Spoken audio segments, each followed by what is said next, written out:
Hello and welcome dolls to another video. So this video I have been wanting to film for ages. Basically a while ago I was scrolling through YouTube and I came across this video that was titled How to Be Pretty in the 1960s.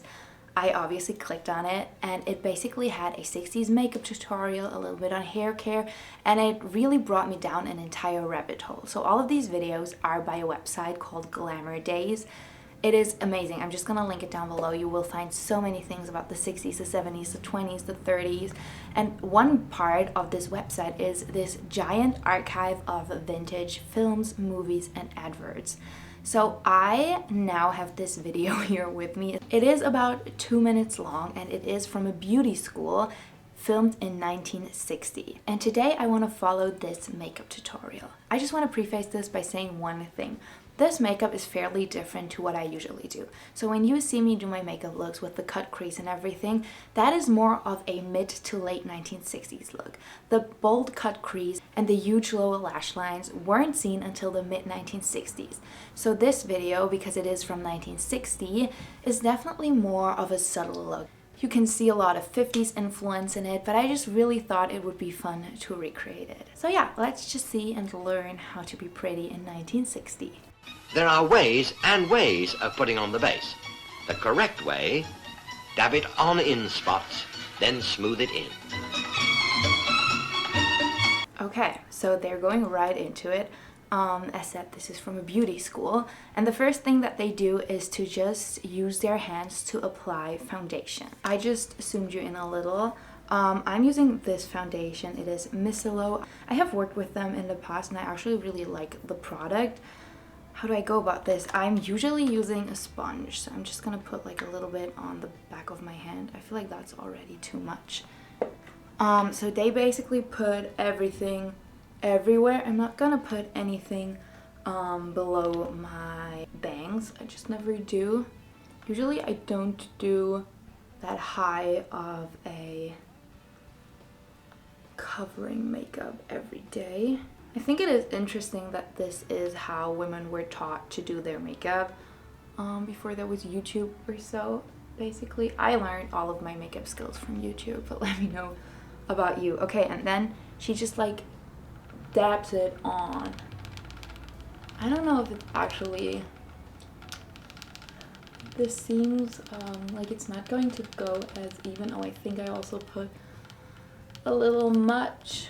So I used like my highest covering foundation just because the one that they used kind of looked like that too. I mean, you can definitely see a difference between this side and this side. I used to be someone who always did everything with my hands, but then I really started to like the beauty blender. I feel like it's also taking a lot longer.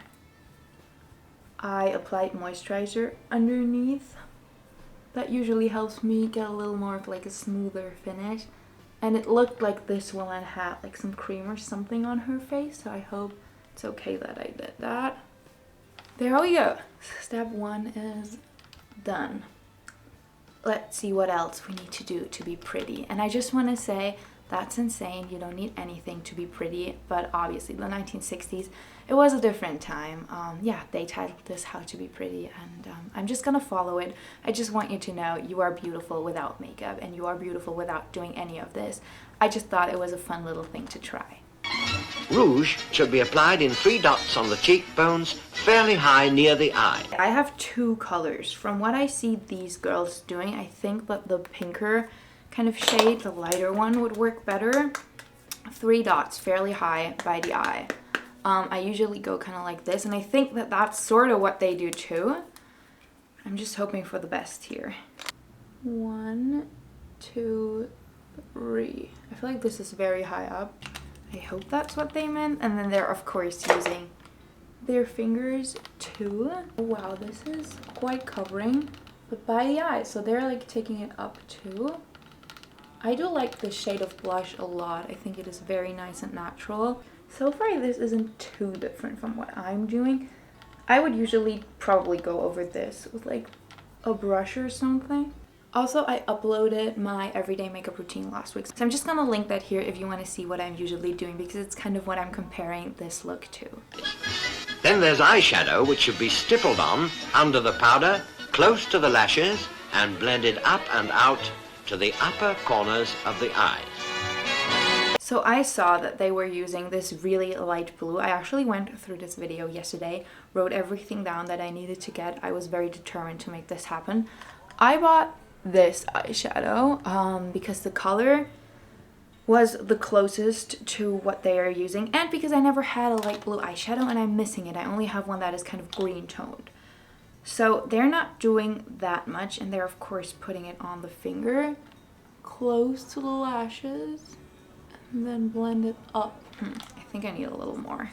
Their blue is definitely a little lighter than this. It's like picking up a little different. So blue eyeshadow was definitely a trend that was popular all throughout the 1960s.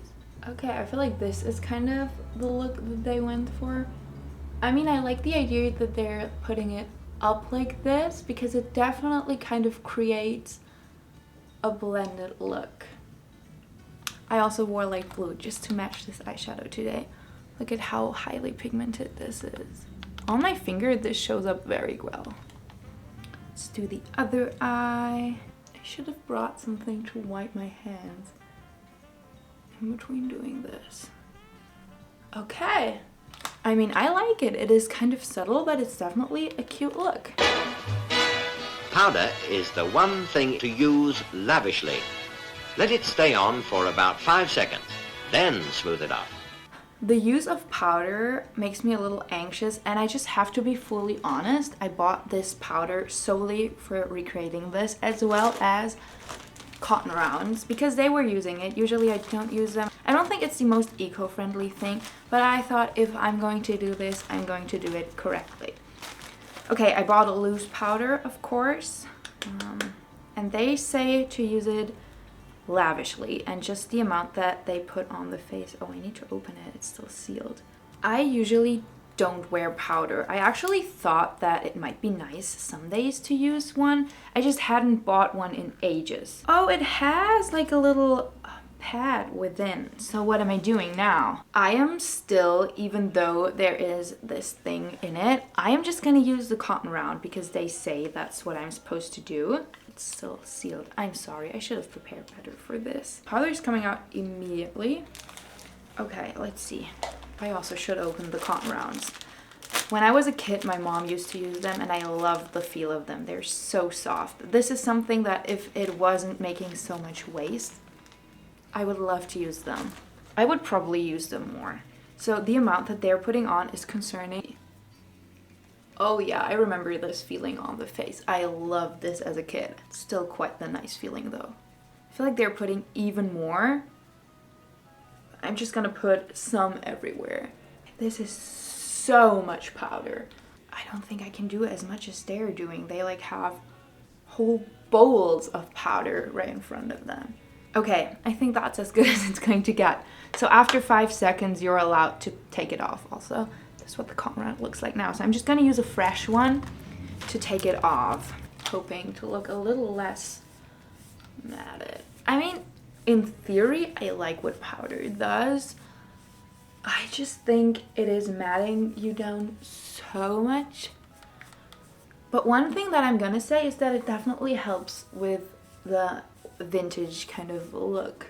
This is definitely not something people are doing nowadays. I think they put so much more though that this doesn't happen, but it's okay. I'm just gonna follow it. I'm not gonna execute it perfectly probably, but I'm also gonna show you the video and link it in the description in case you want to check it out yourself.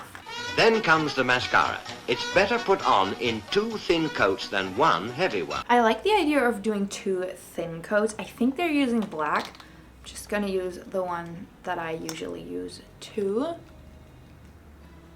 I think that that's one layer. One down here. The other eye.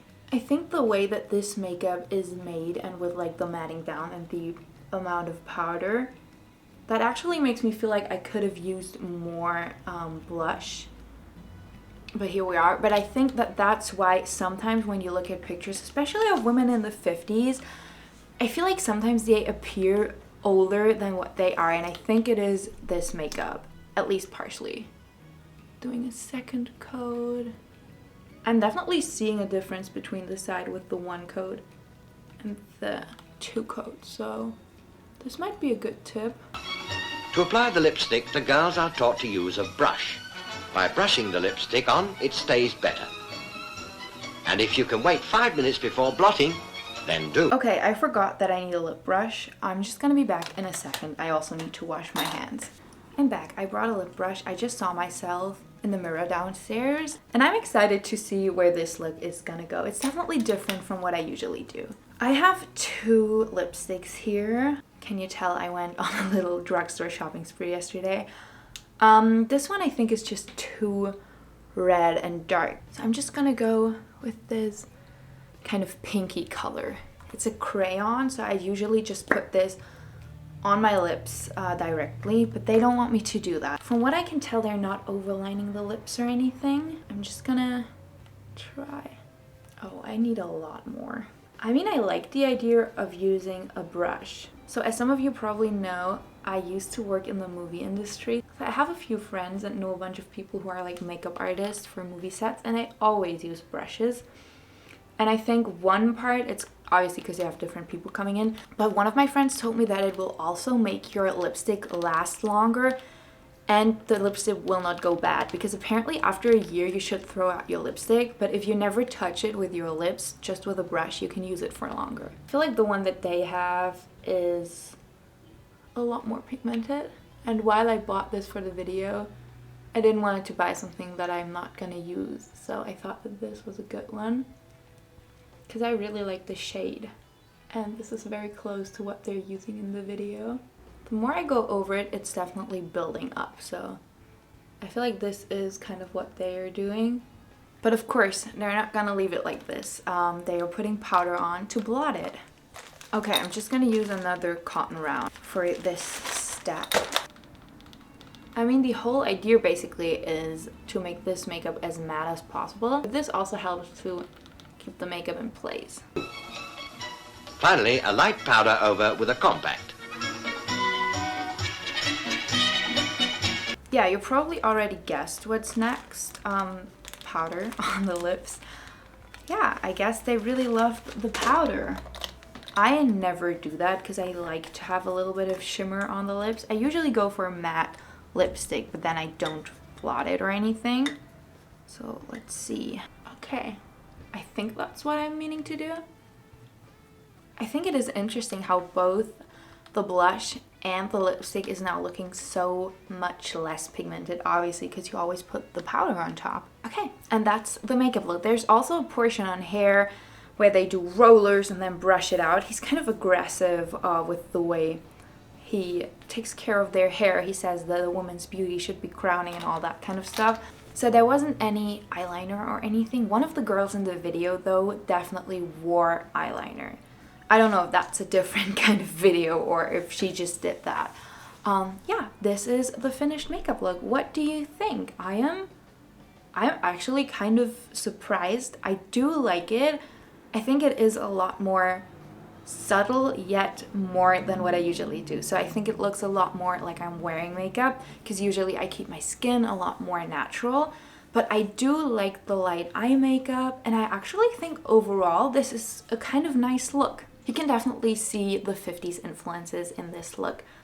But overall, I think it is a nice look. I actually like myself like this. I'm not sure if I will do this again, but I thought it was fun to just try it. Also, there are a bunch more of these kind of videos. There's how to be attractive. Then there's this kind of video on the 1970s. So if you want to see me recreate and try more of these videos, leave a comment down below, like this video. I'd love to do this. This was actually a lot of fun. Leave a comment telling me what you think about this makeup and if you would try it. I'm genuinely interested in hearing if you think this is better or worse or just different than what I usually do. Yeah, thank you for tuning in. Thank you for hanging out and spending time with me today. I hope you have a beautiful day. Go out, enjoy the sunshine, take yourself some time to focus on you and your mental health today, and I will catch you in the next video. Bye everybody!